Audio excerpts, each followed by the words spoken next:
ज़्यादा नींद आती है या जिसको ज़्यादा सोने की आदत होती है, इसी के बारे में जानेंगे ऐसा क्यों होता है।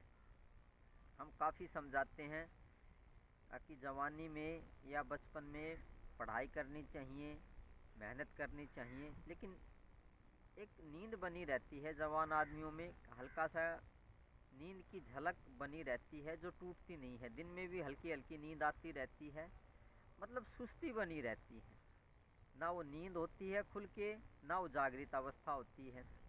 तो यहाँ पे बात ये आ जाती है ऐसा क्यों होता है, इसके बारे में जानना चाहिए।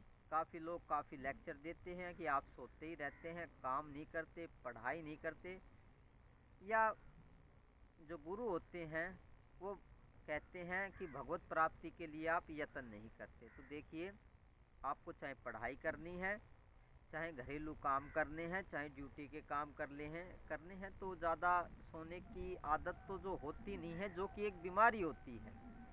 हम सोच लेते हैं कि ये लोगों की आदत होती है ज़्यादा सोना, नहीं, ज़्यादा सोना लोगों की आदत नहीं होती। ये एक बीमारी के सिम्टम्स हैं, लक्षण हैं, जो कि तमोगुण के प्रभाव से ज़्यादा होता है, या आयुर्वेद के हिसाब से कहें, दूसरे हिसाब से समझा देते हैं, वो आपको जल्दी समझ में आएगा। आपके शरीर में कफ ज़्यादा बनने लगा है, ब्लड के अंदर कफ की मात्रा ज़्यादा हो गई है। कफ ज़्यादा होता है तो ज़्यादा नींद आती है, वो नींद भी नहीं होती, एक आंखें बंद करके आदमी बिस्तर पे पड़ा रहता है और सुबह लेट उठता है। शाम को क्या होता है कि सुस्ती सी बनी रहती है, तो जल्दी सो जाने पर भी सुबह जल्दी नहीं उठा जाता। दिन में काम करते हैं तो भी हल्की हल्की नींद आती रहती है, खुल के नींद नहीं आ पाती। तो ये तमोगुण के प्रभाव से है। आयुर्वेद के हिसाब से जाने तो आपके शरीर में कफ ज़्यादा बन गया है, तो ऐसी दवाइयाँ लेनी चाहिए जिससे कि शरीर के अंदर जो कफ है उसकी मात्रा कम हो जाए, और कफ की मात्रा कम होते ही ऑक्सीजन पूरी सप्लाई होगी ब्लड के अंदर, और ब्लड के अंदर जब ऑक्सीजन पूरी सप्लाई होगी तो क्या होगा, नींद खुल के आएगी, रात रात में आपकी नींद पूरी हो जाएगी, दिन में आपको नींद नहीं आएगी, कम आएगी, और अपना काम आप अच्छे से कर सकते हैं। और दूसरी बात, ये आयुर्वेद के हिसाब से हमें बताना पड़ा, लेकिन क्या होता है कि अगर आप भगवत प्राप्ति के लिए यत्न कर रहे हैं, भगवत्ता के लिए यत्न कर रहे हैं, उस मालिक को प्राप्ति के लिए यत्न कर रहे हैं, तो भी ज़्यादा नींद सुस्ती अच्छी नहीं होती। ना तो बिल्कुल कम सोना अच्छा होता है, ना ज़्यादा सोना अच्छा होता है। तो प्रवचन देने से कुछ नहीं होगा, लोगों के मोटिवेशन सुनने से कुछ नहीं होगा, बुजुर्गों के मोटिवेशन सुनने से, उनकी बातें सुनने से कुछ नहीं होगा। ये एक बीमारी है, बीमारी को बीमारी की तरह देखें, बीमारी को ठीक कीजिए। जब तक बीमारी को आप ठीक नहीं कर पाएंगे, जब तक इस बात को नहीं समझेंगे, तो घर वाले को भी कम समझ में होती है कि बच्चों के अंदर या किसी हमारे घर परिवार के अंदर या किसी भी आदमी के अंदर ये बीमारी बन चुकी है, वो जानबूझ के सो नहीं रहा है। ये एक किस्म से बीमारी होती है। अगर ये बीमारी नहीं होगी तो सुबह टाइम से नींद खुल जाएगी और बिस्तर पे आदमी रह ही नहीं सकता है, वो घूमने जाएगा, एक्सरसाइज करेगा, ड्यूटी के लिए तैयार होगा, या घर के काम करेगा, खेतों में करेगा। लेकिन अगर वो सुबह ज़्यादा सो रहा है, दिन में भी हल्की हल्की उसको नींद आती रहती है, बिस्तर पे पड़ा रहता है, तो उसको उल्हाने देना, कंप्लेन करना कि तुम तो सोते रहते हो, आलसी हो गए हो, ये गलत बात हो जाती है। ये अनपढ़ आदमियों के लक्षण होते हैं, उल्हाने देना। या तो उसकी बीमारी का या अपनी बीमारी का इसका इलाज कराना चाहिए, ताकि ये सुस्ती, ये नींद, ये ज़्यादा सोना, ये बिस्तर पे पड़े रहना, ये ख़त्म हो सके।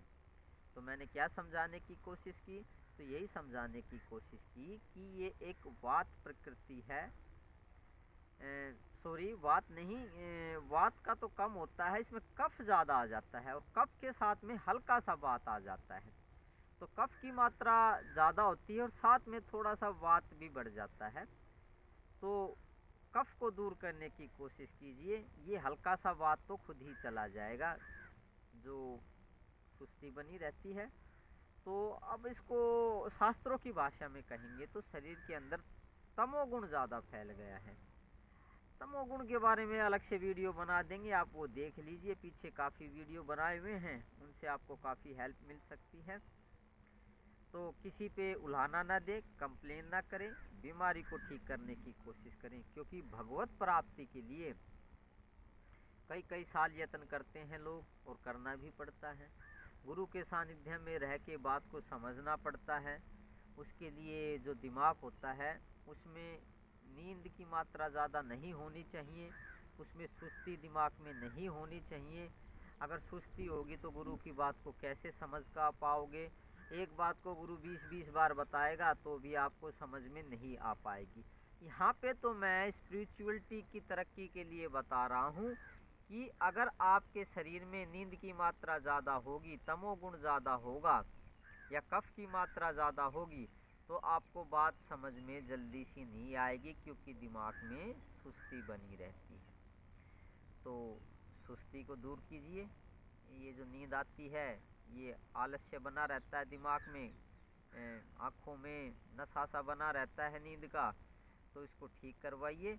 और आध्यात्मिक ज्ञान के लिए, उन्नति के लिए ये ज़्यादा ज़रूरी होता है, तभी कुछ समझ पाओगे, तभी कुछ आगे बढ़ पाओगे, वरना आगे बढ़ने में काफ़ी दिक्कत हो जाएगी। तो धन्यवाद आज के लिए, ये जानने के लिए कि नींद ज़्यादातर क्यों आती है। ये आती है आपके शरीर में कफ प्रकृति ज़्यादा बढ़ गई है और हल्का सा उसके साथ में वात बढ़ गया है। धन्यवाद। कल किसी और अच्छे शुद्ध विचार पे, जिससे शारीरिक समस्या दूर हो सके और उस भगवत्ता की प्राप्ति हो सके और कुछ बीमारियां ठीक हो सके, इसी बारे में आगे बात करेंगे और आपको आखिरी में परम गति मोक्ष की प्राप्ति हो सके, इसीलिए वीडियो बनाए जा रहे हैं। देखते रहिए पवन वॉच चैनल।